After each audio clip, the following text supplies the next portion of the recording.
$120 ming dollarni 2 oy 3 oyda ishlatib tashlaganman. Harakat bilan bilimni balansini ushlamasangiz hech narsa qila olmaysiz bu hayotda. Maqsadlarimiz qattandir kelishni hisobiga ham boshlay olmasligimiz mumkin ko'p holda.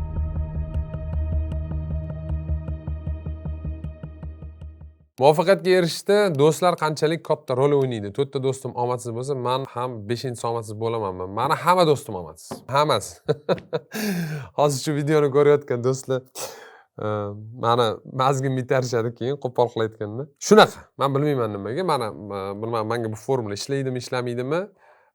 Bu to'g'ri gap nisbatan. No, menimcha meni holatimda mana bunaqa bo'lgan. Menda slishkim kuchli, mustaqil fikrash slishkim kuchli darajada rivojlangan. Dahshatli darajada kuchli rivojlangan. Men o'zimni fikrimni, agar mabodo meni fikrim asosli bo'lsa, qanaqadir fakt bilan tasdiqlangan bo'lsa, tamom bo'ldi. Deylik, menda fikr bor. Men shu fikrni noto'g'riligini tasdiqlovchi nimadir bo'lsa, men fikrimni o'zgartiraman.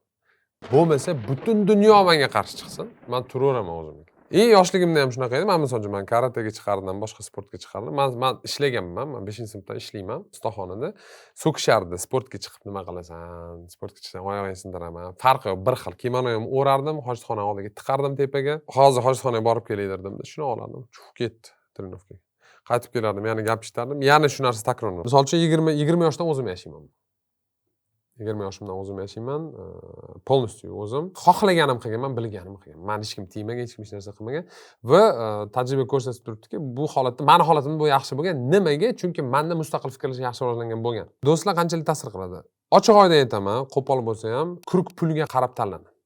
Hech qachon boy inson, puli ko'p inson o'zini vaqtini katta qismini puli kam inson bilan o'tkazmaydi. Buni sababi bor. Buni oddiy sababi bor. Bu kibr emas, bu odam ajratish emas. Buni oddiy sababi bor. Menda ikkita kuruk bor. Menda bitta o'zimning kurugim bor, eski og'aynilarim bor. Bu bolalar bilan men atnasheniya deyman. Misol uchun mana hozir shu yerda o'tiribman, hozir obeddan keyin ko'rishaman shular bilan. Kelishadi Toshkentga. Bu o'zimning eski og'aynilarim. O'sha birga yurganmiz ular. Pulimiz birga bo'lmagan, birga yurardik qizlarning nomerini olib, urushardik birga. Короче, birga o'sganmiz, birga yurganmiz shu universitet paytida, pulsiz, boshqa narsasiz. Примерно shu daraja bir xil edi, pul bo'yicha. Keyin orada vaqt o'tdi, nimadir bo'ldi, men o'sishni boshladim, risk.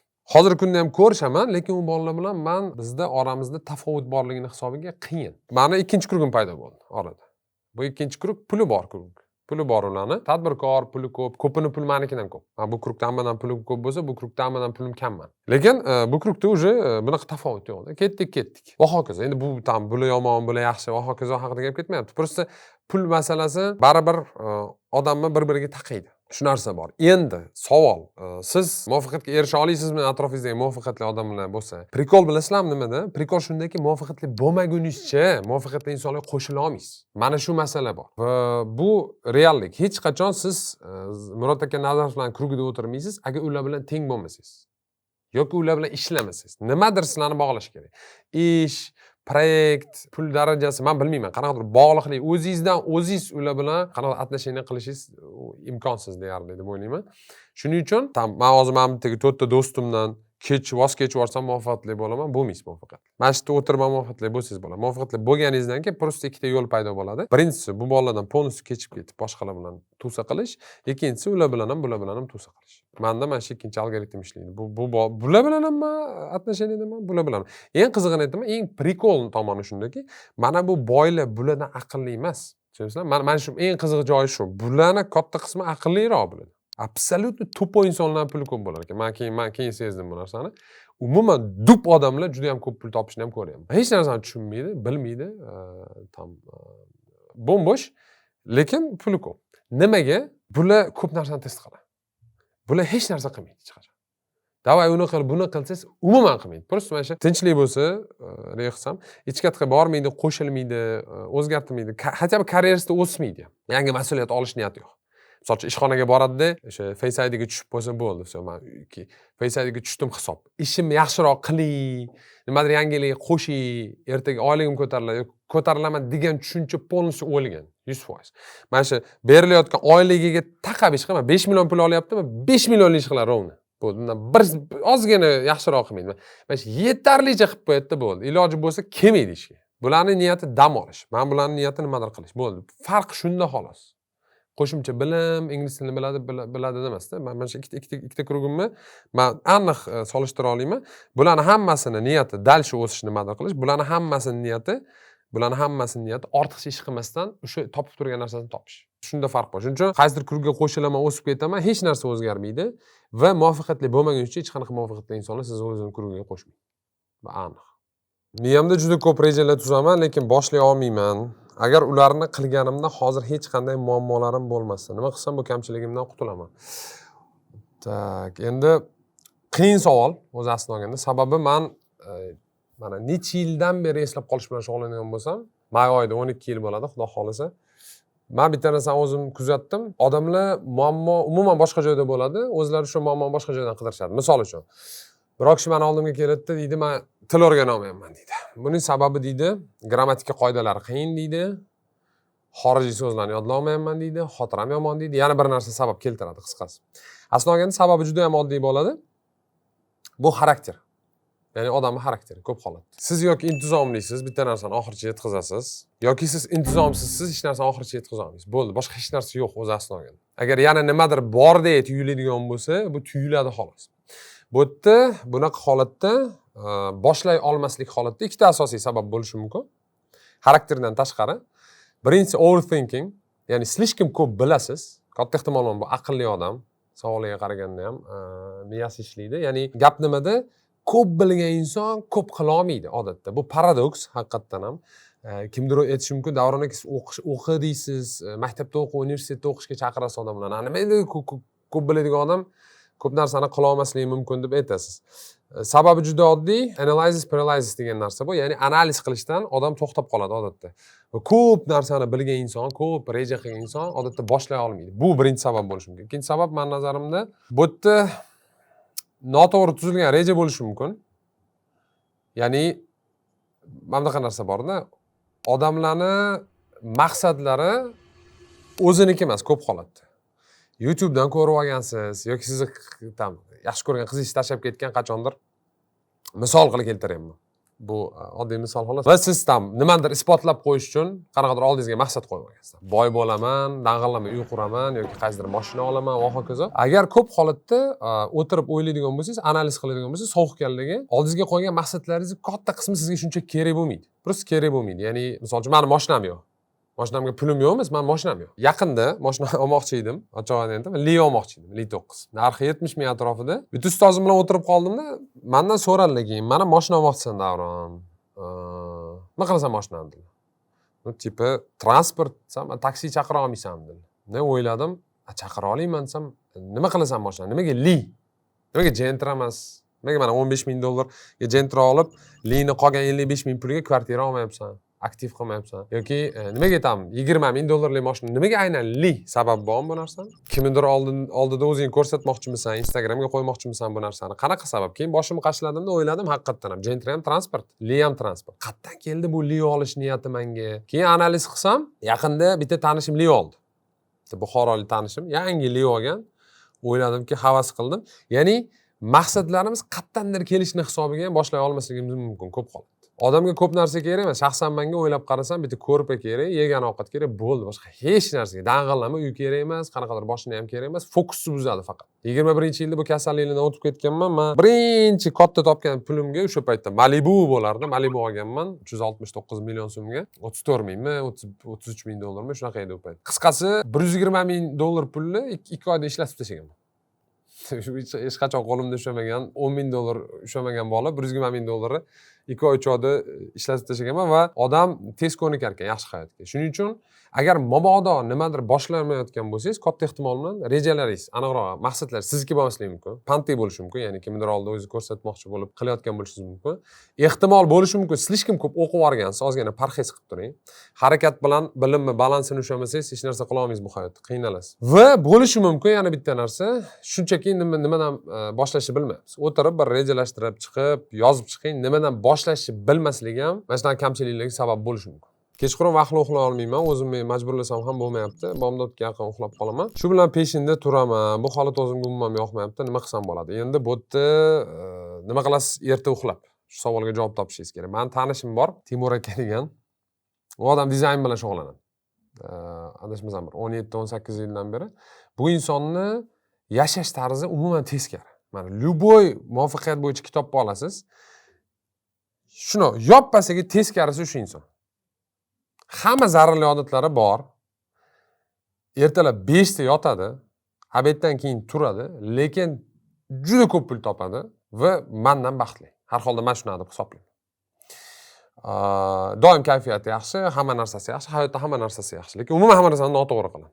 Endi bu paradoks, odamlar hammasi har xil. Shuning uchun endi yoshingiz nechidaligini bilmayman. Ehtimol, katta ehtimol bilan yosh kichkina odam bu narsani, bu savolni beryapti. Menimcha bir 20 yosh atrofida bo'lsa kerak.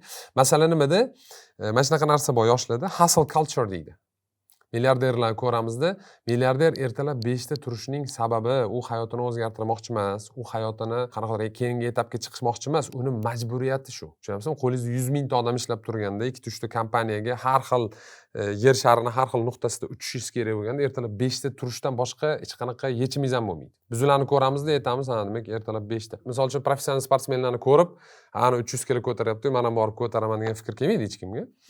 Shuning uchun ertalab turish majburiyati yoki xohishi qayerdan kelayotganini birinchi aniqlashni men sizga tavsiya qilaman. Agar mabodo haqiqatan ham erta turishingiz kerak bo'lsa, yana bir marta ta'kidlayman, hammaga kerak emas bu narsa. Men tarafdoriman erta turish, men o'zim erta turaman, men erta turish tarafdoriman. Ayniqsa musobaqalarga, boshqa narsaga tayyorgarlik bo'lsa, men srazu rejimga kirib ketaman. 9 da yot, tam 4 da 5 da tur va hokazo. Men uchun bu juda ham produktivniy rejim bo'ladi. Nimaga? Chunki soat 5 dan 8 gacha men 3 soat shug'ullanaman odatda. 8da 90% inson endi turayotgan bo'ladi.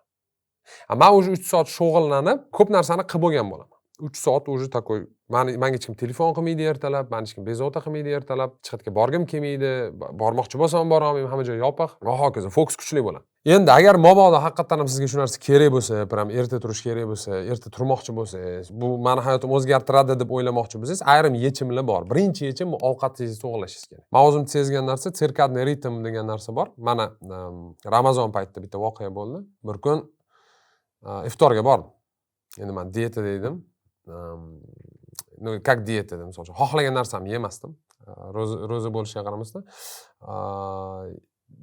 BJU deydi, balans kaloriya deydi. Semirib ketmaslik uchun shu balans soblюдать qilardim. Tam non kamroq yerdim, mana shunaqa narsa. Keyin Cola Zero ichdim. Shakarsiz kola ichdimda iftorda, уже soat 8 da uyga keldim. 8 da men odatda Svetlani uyda o'chirib, o'zimni tayyorlayman uxlashga. Yotibman, odatda uyqum keladi, uyqum kelmayapti shu. Endi o'yladim, Hanım dedim, magniy ichdim.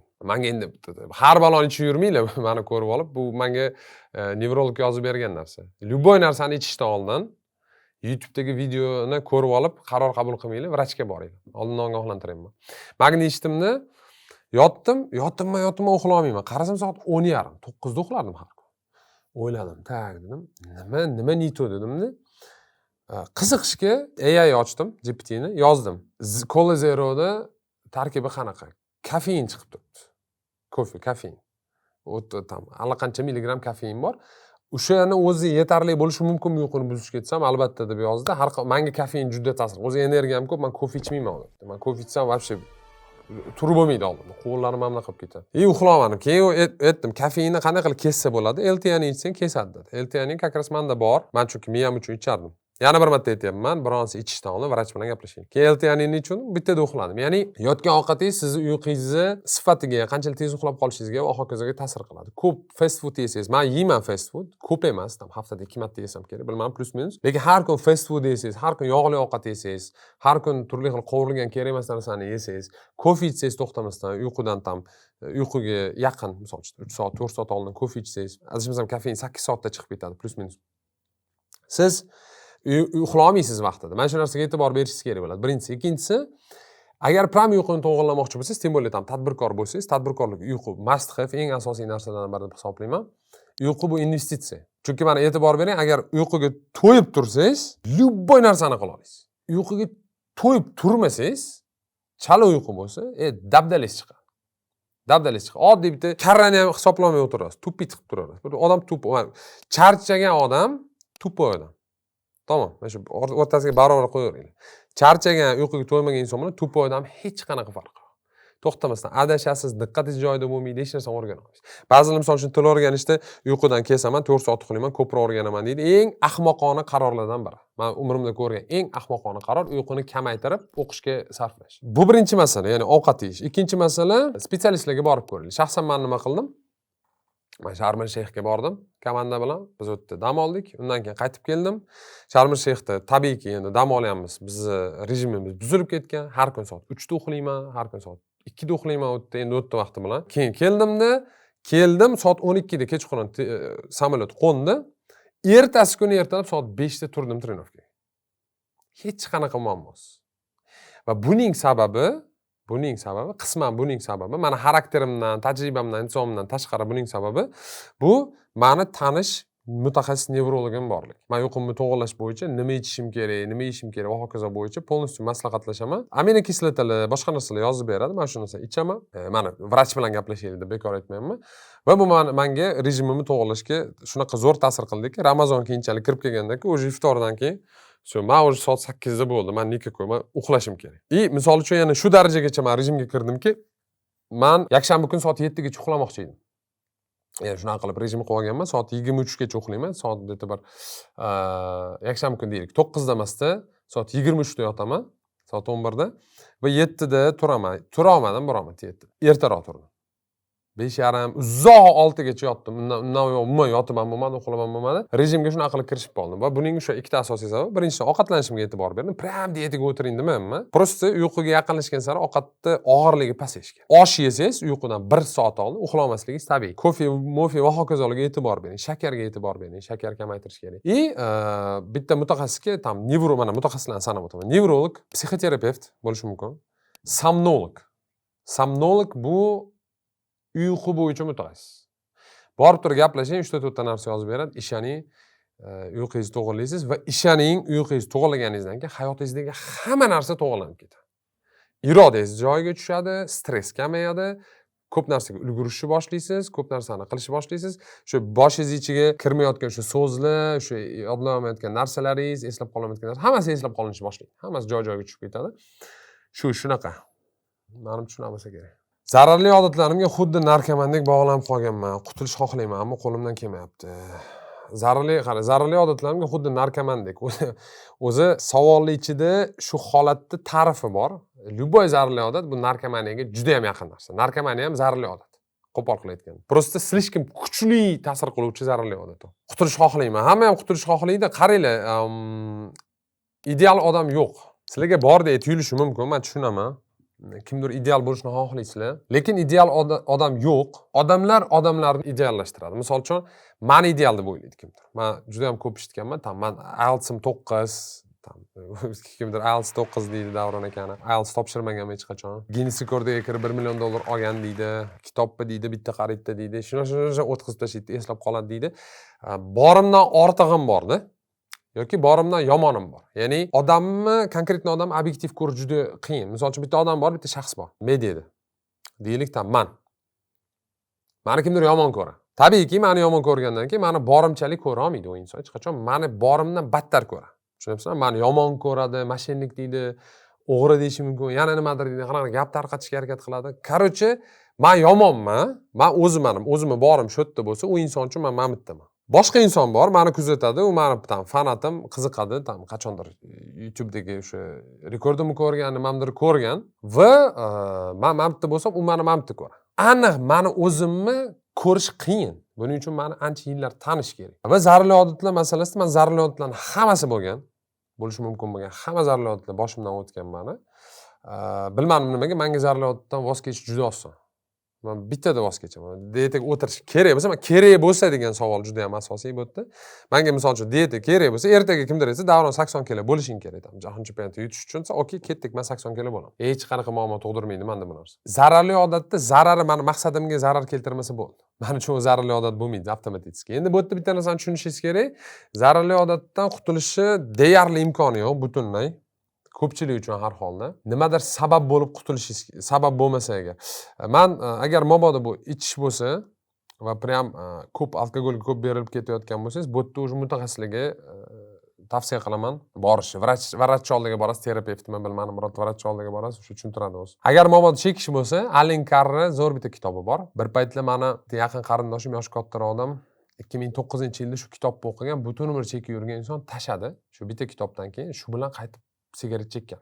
Va ko'plab odamlardan men bu narsani eshitaman. Misol uchun meni bitta yaqinim bor, mana shu biz gaplashib qoldik. 15 yil sigaret chekkanman Davron dedilar. Allen Carr kitobidan tashladim. Men hayron qoldim shu kitobni aytganlaridan. Mana shu kitobni o'qib ko'rsangiz bo'ladi. Atak zararli odatni tashlashni eng zo'r yo'llardan biri, yana bitta kichkinagina insight sizlarga, foydali odatlarni ko'paytirish. Sport bilan shug'ullaning, ovqatingizga qarang, ko'proq kitob o'qishni boshlang. Foydali odatlarni zichligi, konsistensiyasi sizni zararli odatlaringizni siqib chiqarishni boshlaydi. Tushundingizmi? Ya'ni fokus odamning o'sha e'tibor, diqqatini o'sha zonasi cheksiz emas. Butun dunyodagi hamma zararli odatlar bitta odamda bo'la olmaydi. Bittasi paydo bo'ladi, ikkinchisi bo'ladi. Va hokazo. Xuddi shunga o'xshab foydali odatlar ko'paygan sari zararli odatlarning sizga ta'siri kamayib boradi. Bu ham bitta lifehack, ehtimol yordam. Men nimaga ko'p narsani aytib tashlayman? Ha, bitta narsa odamga ishlamaydi. Ya'ni, masalan, master-klasslarda ham, marafonlarda ham, даже kurslarimda ham ko'plab texnikalarni berishga harakat qilaman. Qaysidir biri sizga ishlashi mumkin. Qaysidir birini ishlatasiz, qaysidir birini ishlatmaysiz. Ehtimol hech qaysi birini ishlatmassiz, ehtimol hech narsa o'zgarmas. No, hozirgi kunda AI bor. Yozishib, qidirib ko'ring, любой zararli odatni tashlasa bo'ladi. Qiyin emas menimcha. Shaxsiyatimni o'zgartirishda qiynalyapman. Kundan kunga bachkalashib ketyapman. Ko'p gapirib, ko'p kulib yuboryapman. Qanday qilib jiddiy insonga aylanish mumkin? Bilmadim, menimcha bu juda ham yosh odam bo'lsa kerak. Shaxsiyatni mana birinchi savol, shaxsiyatni o'zgartirish nima keragi bor? Hech qachon meni hayolimga 1 sekundga ham kelmagan, to что men o'zimni qanaqadir o'zgartirishim kerak. Yana bir marta, men ehtimol o'rtacha misol emasdirman. Ehtimol menda nimadir boshqachadir ko'pchilikka qaraganda. Katta ehtimol men shunaqa ham. Doim mana analiz qilaman, solishtiraman. Ko'pchilikda bor qiyinchiliklar menda odatda bo'lmaydi. Misol uchun nimadir tashlash, nimadir boshlash degan qiyinchilik bo'lmagan menga hech qachon. Mana umrim bino hech qachon men nimadir boshlashga, tashlashga, qilishga qiynalmaganman. Bu plus tomonim, minus tomonim menga farqi yo'q ko'p narsa. Bir farqi. Bilmayman nimaga shunaqa. Nima deydi? Menga P qo'pol qilib aytganda, juda ham katta qism odamlar hayotda bo'ladigan katta qism, ular e'tibor beradigan katta narsalar, ko'p narsalar menga, men hayotimda yo'q shunchaki. Men ko'p narsani odamlardan bildim. Ya'ni misol uchun, mana boshqalarning fikri muhimligini menga shu haqda savol kelishi boshlagan edi, men his qildim. Mana 20-yillarda shu pandemiya boshlanganda men o'zimni Instagram yurg'izganimda, menga shu haqda odamlar savol bermaguncha men bunaqa muammo borligini bilmasdim. Xabarim ham yo'q. Qadar hop kimdir nimadir o'ylayapti, menga nima daxli bor deb. Men fikrim mana shunaqa edi. Endi masala nimada? Mana shu kamchiliklarim bilan birgalikda, mana shu qanaqadir o'zimning pluslarim bilan birgalikda men shu Davron Turdiyevman. Bu birinchi masala. Ikkinchi masala, shaxs borligi isbotlanmagan. Mana hozir kimdir hayron qolishi mumkin. Shaxs tushunchasi yo'q hech qanaqa o'zi aslida. Odamda muayyan bitta markaziy shaxs ham bo'lmaydi. Biz robot emasmiz, yoki programma emasmiz. Biz o'zgaruvchan mavjudotlarmiz. Siz o'zingizni bir oy oldingizni ko'rib ham, "Va, qanaqa to'poy bo'lgan ekanman" deysiz. Yoki 1 yil oldingiz vobshe boshqa odam. Mana 1 yil oldingi o'zingizni ko'ring, hayron qolasiz. Bu darajada to'poy inson bo'lish mumkin emas deysiz. Ishoning 1 yildan keyin hozirgi holatingiz ham shunaqa deysiz. Shunaqa ham bo'ladimi odam deysiz. Odam o'zgaradi to'xtamasa. Bitta muayyan shaxs bo'lmaydi. Bitta tagi bir xil bo'ladi. Qo'rquvlari, irodasining kuchi, qaror qabul qilish algoritmi, ustidagi narsa boshqacha. Keyin yana bitta masala, holatga ham bog'liq. Misol uchun, dadamni oldida men boshqachaman. Shogirdlarim oldida men boshqachaman. Og'aynilarim oldida umuman boshqachaman. Bitta erkakni olinglar, choyxonaga o'tirg'izib qo'ysanglar, milliondagi qiziqchilar gap ustalariga dam beradi u erkak. Shunaqa zo'r gapiradi, shunaqa hazillashadi, uni prikol qiladi, buni prikol qiladi, hamma kulishadi, hokazo. Xuddi shu erkakni olasida bitta sahnaga olib chiqib qo'yasiz. Pisib qolasiz hozir. Jim hech narsa deya olmaydi, uyaladi, ranglari boshqacha bo'lib ketadi, hokazo. Ya'ni odamning shaxsi holatga bog'liq. Shuning uchun shaxsni o'zgartirish degan tushuncha yo'q. Shaxs o'zgarmaydi. Yangi narsalarni o'rganasiz, boshqa qilasiz. Tagingiz bir xil holat, bilmayman. Men o'shanga o'zingizni qabul qilishni o'rganing, birinchi o'rinda. Kamchiliklaringiz bilan, boshqa narsangiz bilan. Boshqa masala, agar siz deylik, xarakteringizdagi qanaqadir narsalarni kuchaytirsangiz. Misol uchun, kuchaytirish yoki mana qarang, o'zgartirish emas, kuchaytirish mumkin. Deylik, irodangiz kuchsiz.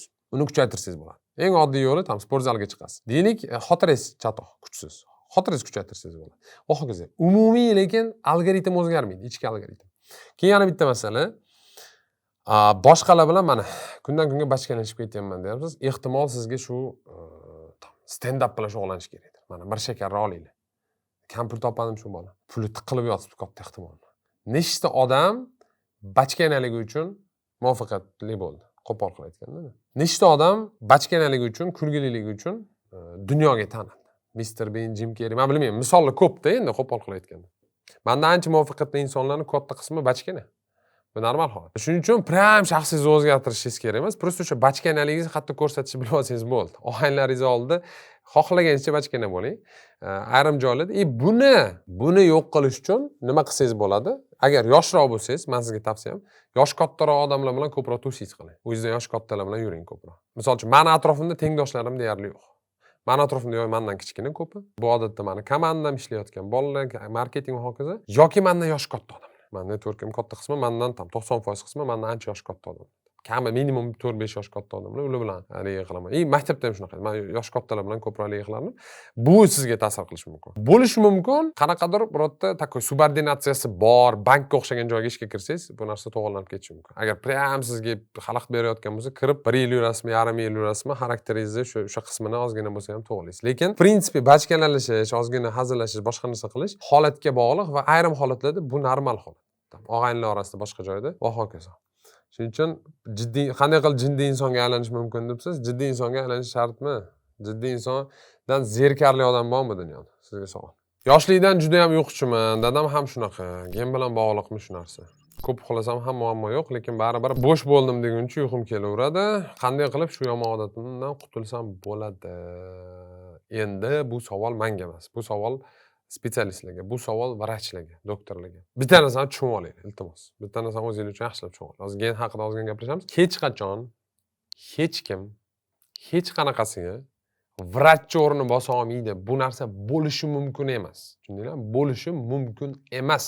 Hech qaysi inson vrach bo'la olmaydi, vrach bo'lmasdan turib. O'qimagan bo'lsa universitetda, internatura, mana shu hamma shudan o'tib kelib, klinik tajribaga ega bo'lmasdan odamlarni davolab kelmagan bo'lsa, kamida 10 yil haqida gap ketyapti. Prям kamida. U insonni vrach deya olmaysiz va u insondan maslahat ola olmaysiz sog'liq haqida. Shuning uchun meni kulgim hissiydi. 4 oylik kurs o'qib turib, men psixologman deydigan odam bilan ko'rsam, bunaqa bo'lmaydi. Marketolog bo'la olasiz. Qisqa vaqt ichida. Zo'r marketolog bo'lmaysiz, tushundingmi?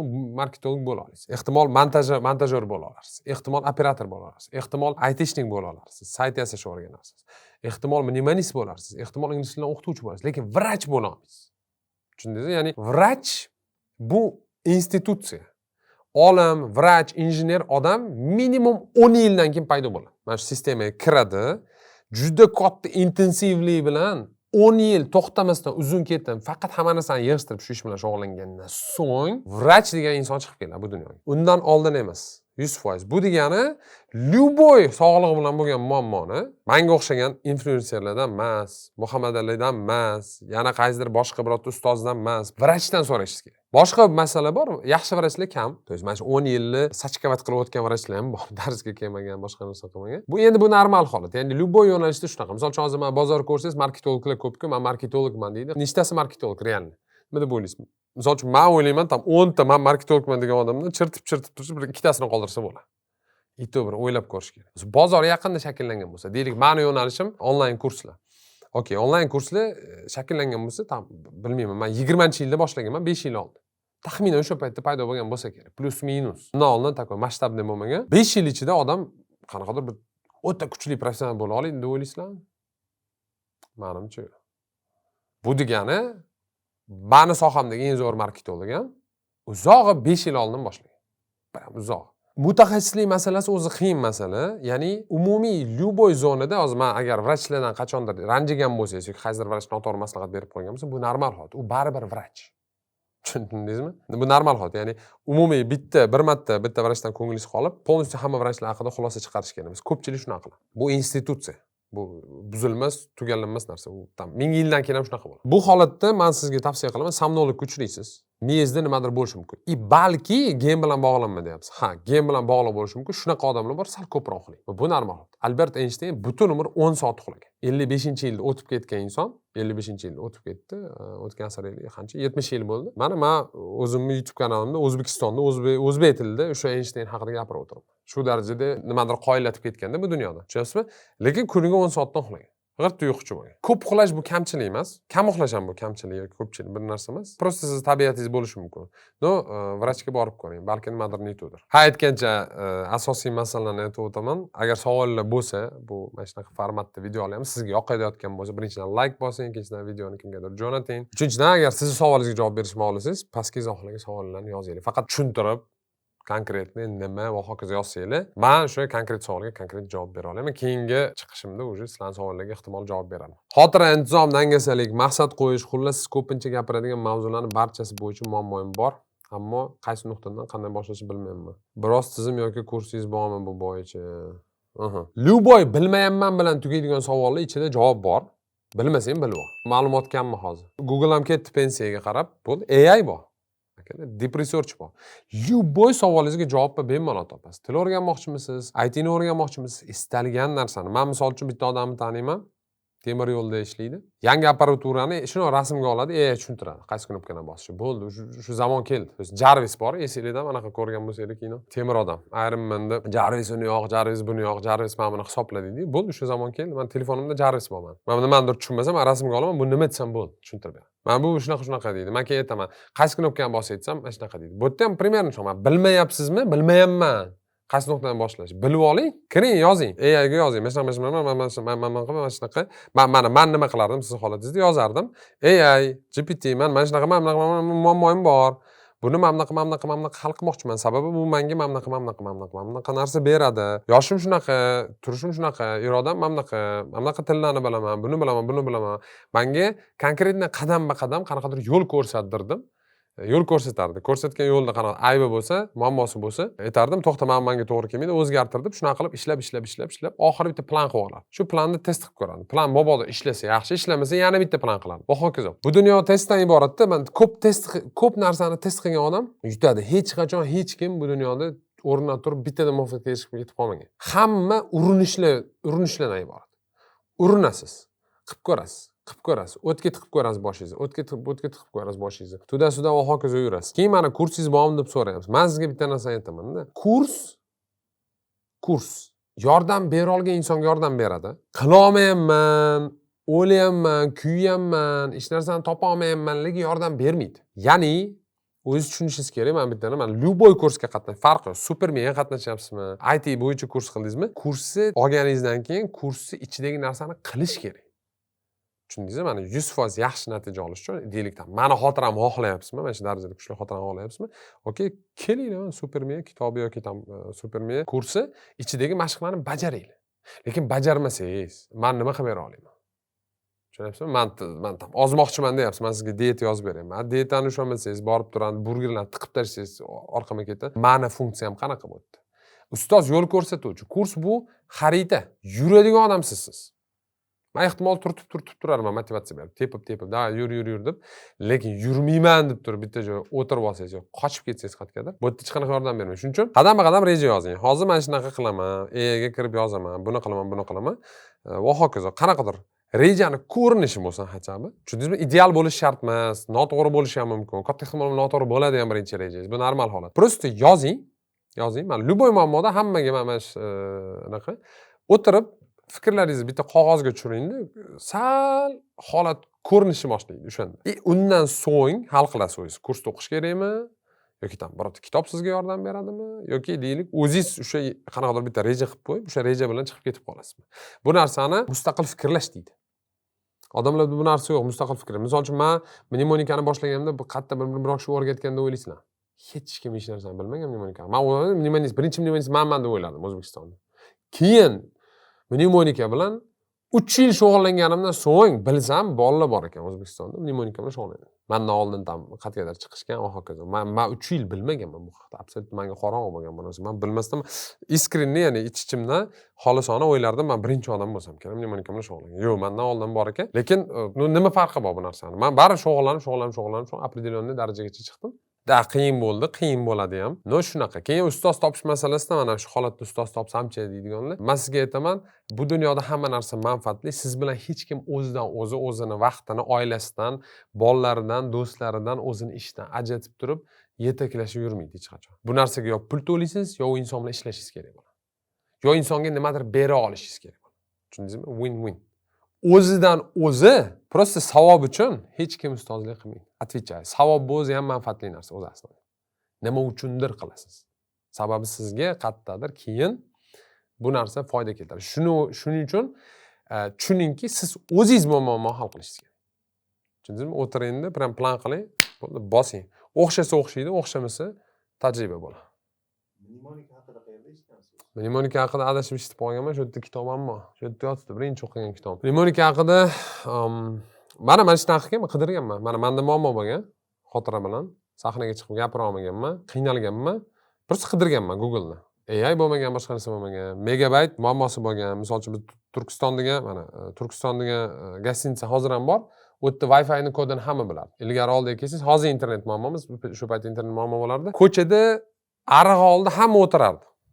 O'sha Wi-Fi dan foydalanib, biz ham borardik Wi-Fi dan o'sha Wi-Fi dan foydalanib, megabaytga pulim yo'qligi uchun mnemonika haqida bilib, internetdan topib, o'zi muammoyimni yozganman Google'ga. Xotiramni rivojlantirishni nima qilishim kerak? Sekin shunaqa qilib rivojlantirganman. To есть hozirgi kunda imkoniyatlar ko'proq.